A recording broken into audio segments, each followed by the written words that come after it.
wallahi wasu da yawa a yau kamar yadda ya gano kiristanci ƙarya ne, shi kansa ya gano bid'a ƙarya ce,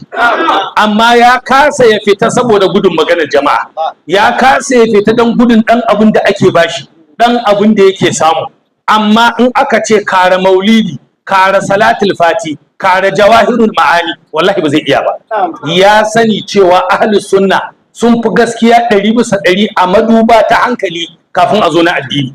amma kuma yana bi in an ɗan tashi zagin shi ma ya tofa albarkacin bakinsa. A dai yi kadde a ce shi ma bai yi ba, amma wallahi ya san ƙarya yake, ya san abin da yake ba daidai ba ne. Shi abin da yake yanzu son zukatan wani yake yi, in bai yi wannan abin ba za su ji daɗi ba, amma in ya yi za su ji daɗi, sai ya yi don su ji daɗi, kaga ya bi son zukatansu. Wannan wanda shi ne sunna ke yaƙa, babu son zukata. Su ma sunna da suka zo so suka yi guluwi, su yan bid'a suka yi guluwi, ahlus sunna ma suka yi guluwi.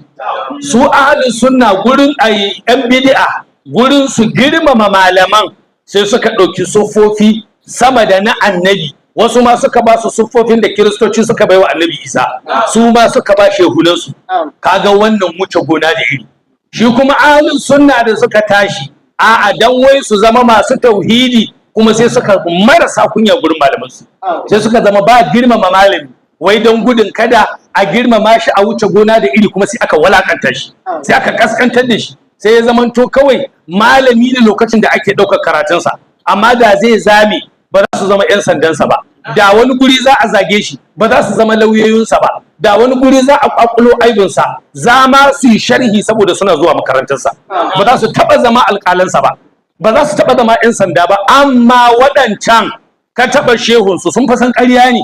amma kuma sun yarda su mutu a kan shi, sun yarda su yi komai a kansa.